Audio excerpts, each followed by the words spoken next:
Olá, sétimo ano! Vamos dar continuidade aí na nossa matéria, pessoal? A lição de hoje é do módulo 1, capítulo 2, página 356 a 360. E aproveitando o ensejo, eu já vou deixar uma liçãozinha de casa aqui. Página 360 a 362, mais página 379. Ok? Vamos lá? Os tópicos de hoje são densidade demográfica, povoado e populoso. Muito bem. O que é um país povoado? O que é um país populoso? Qual que é a diferença? Então a diferença está aqui, ó. País populoso é que tem uma grande população. Então, nesse sentido, os países mais populosos do mundo são Índia, China, Estados Unidos, ok? Por quê? Tem uma população enorme, gigantesca. A China tem acho que 1 bilhão e 300 milhões. A Índia, 1 bilhão e 200 milhões. É gente que não acaba mais. E país povoado? O que é, professora?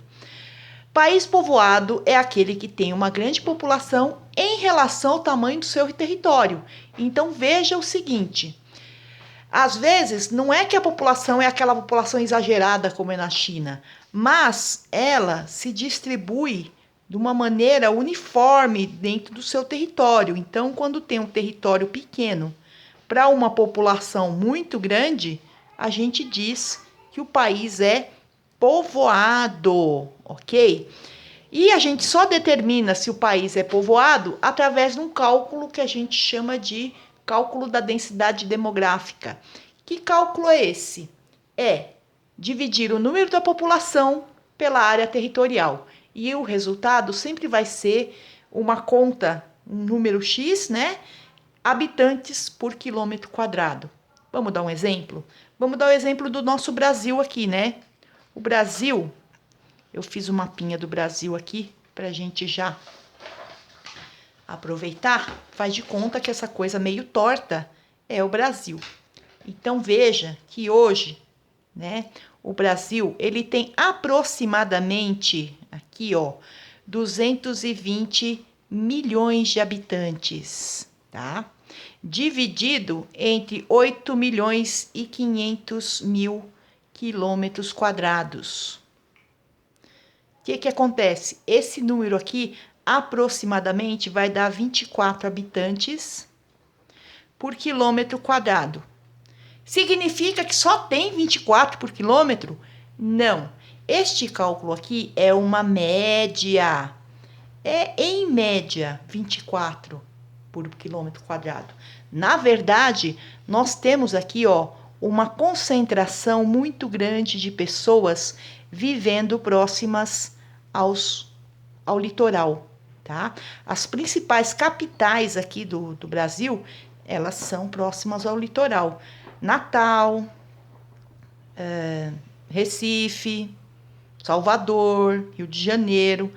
Então, nestes lugares tem uma concentração populacional, uma densidade demográfica muito maior do que a gente tem aqui no interior, tá? Aqui no interior do Brasil existem algumas aglomerações muito grandes, como por exemplo, a região metropolitana de Manaus, a região metropolitana de Belém, Campo Grande, do Mato Grosso do Sul, né?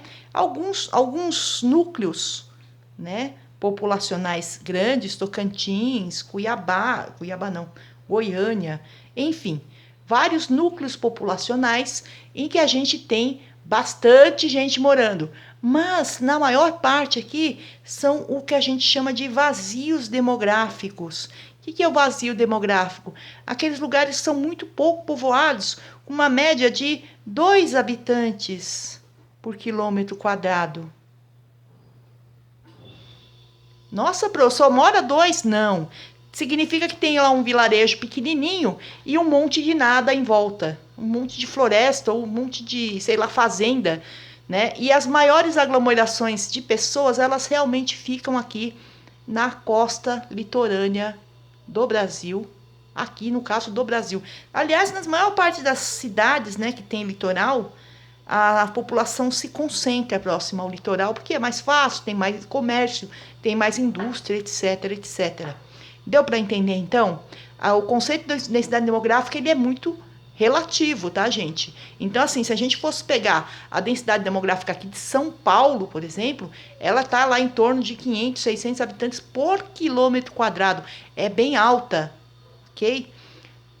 Mas isso, se a gente for dividir pelo Brasil inteiro, que tem um território gigantesco, a gente chega nesse número médio, 24 habitantes por quilômetro quadrado, ok? Então, esse número, né, da densidade demográfica, ele é um número aí meio relativo. Você tem que analisar o mapa, você tem que ver, né, onde que está a maior concentração. Lá no nosso livro tem um mapa bem feitinho lá de densidade demográfica.